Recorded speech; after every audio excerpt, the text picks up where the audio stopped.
Hello friends, welcome back to my challenge. तो बंधुरा आज के अनुश्री किचेने आबार एक दारुण स्वादेर नतून रेसिपि निये हाजिर हयेछि। तो बंधुरा तोमरा तो देखे निश्चयई बुझते पेरेछो जे आज के आमी कि मेनू बानाबो। तो आज के बानाबो स्पेशाली सर्षे इलिश।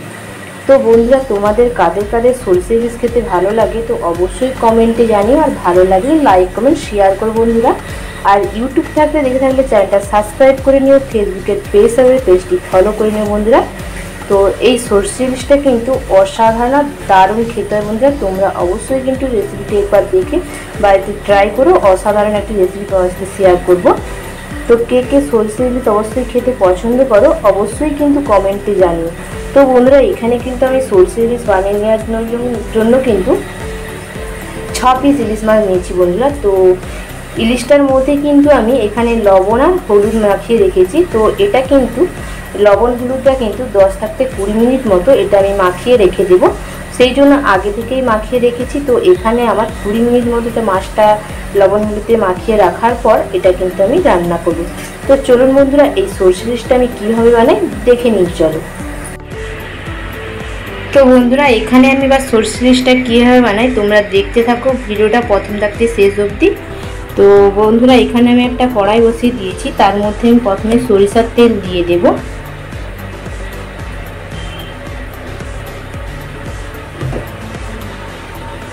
সরিষার তেলটা একটু গরম করে নেব ভালো করে। তো এখানে কিন্তু আমার সরিষার তেলটা ভালো করে গরম হয়ে গেছে। তো প্রথমে আমি এর মধ্যে দিয়ে দেব কালো জিরে। এই যে বন্ধুরা এখানে আমি কালো জিরে দিয়ে দেব হাফ টেবিল চামচ মতো। তারপর দিয়ে দেব 3টা চেরা কাঁচা লঙ্কা দিয়ে কিন্তু হালকা আঁচে কিন্তু আমি একটু ভেজে নেব। এখানে আমি কাঁচা লঙ্কা আর কালো জিরাটা ফোড়ন দিয়ে আমি হালকা আঁচে ভেজে নিয়েছি। তো এবার আমি এর মধ্যে দিয়ে দেব এখানে বন্ধুরা আমি হাফ টেবিল চামচ লঙ্কার গুঁড়ো হাফ টেবিল চামচ হলুদের গুঁড়োকে জলের মধ্যে গুলে নিয়েছি সেটা আমি দিয়ে দেব।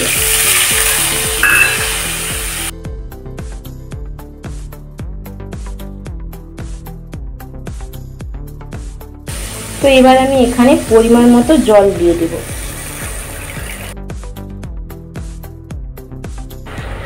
জলটা দেওয়ার পর এখানে আমি 2 মিনিট মতো জাল দিয়ে নেব, তাহলে কিন্তু এই জলটা কিন্তু আমার ফুটে উঠবে। এটা ফুটে ওঠার পর কিন্তু এর মধ্যে আমি মাছগুলোকে দিয়ে দেব।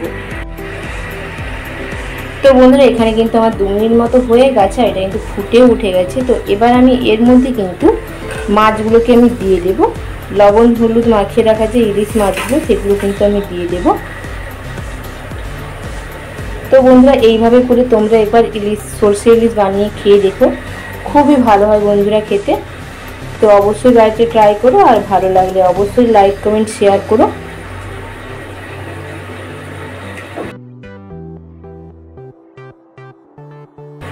তো বন্ধুরা এখানে কিন্তু অল্প করে আমি একটু লবণ দেব, একদমই অল্প দেবো যেহেতু মাছের মধ্যে লবণ দেওয়া আছে। তারপরে আমি এখানে যে সরষেটা যে বেটে রেখেছি তার মধ্যেও কিন্তু লবণটা দিয়েই বেটে রেখেছি, সেই জন্য এখানে লবণের পরিমাণটা কমই ব্যবহার করেছি। তো তোমরা তোমাদের পরিমাণ মতো লবণটা ব্যবহার করে নেবে। তো এবার কিন্তু আমি এইভাবে করে ঢেকে 5 মিনিট মতো রান্না করব। তো এখানে কিন্তু আমার 5 মিনিট মতো হয়ে গেছে। এবার আমি ঢাকনাটা খুলে নেব। তো বন্ধুরা এর মাঝখানে কিন্তু আমি এবার ঢাকনাটা খুলেছিলাম, খুলে মাছগুলোকে আমি একটু উল্টে দিয়েছিলাম। আর ইলিশ মাছ রান্না হতে কিন্তু বেশি সময় লাগে না।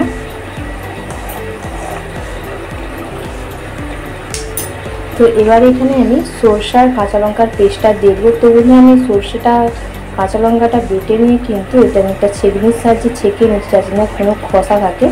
তো তোমরা ছেঁকে নিতেও পারো নাও ছেঁকে নিতে পারো। তো এখানে আমি কালো সরষার 2 চামচ আর সাদা সরষার 2 চামচ একটা কাঁচা লঙ্কা আর অল্প একটু লবণ দিয়ে এটা আমি পেস্ট বানিয়েছিলাম। তো এবার আমি এটা দিয়ে দিই।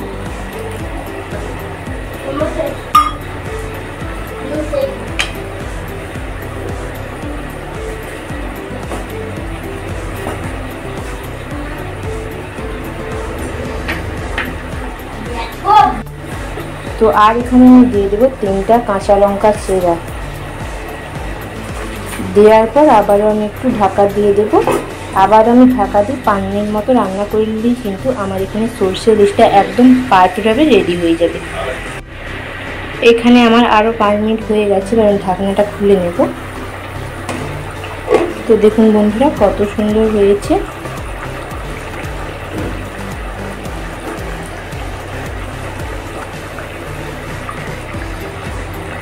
তো সবের লাস্টে আমি দিয়ে দেবো এখানে অল্প একটু 1 টেবিল চামচ মতো সরিষার তেল। তো এখানে কিন্তু আমার রান্নাটা পুরোটাই কমপ্লিট হয়ে গেছে বন্ধুরা। তো তোমরা যদি বাড়িতে এইভাবে সরষের ইলিশ বানিয়ে থাকো তো আমাকে অবশ্যই কমেন্ট করে জানিও, আর তোমাদের রেসিপিটি কেমন লেগেছে সেটাও কিন্তু কমেন্টে জানিও বন্ধুরা।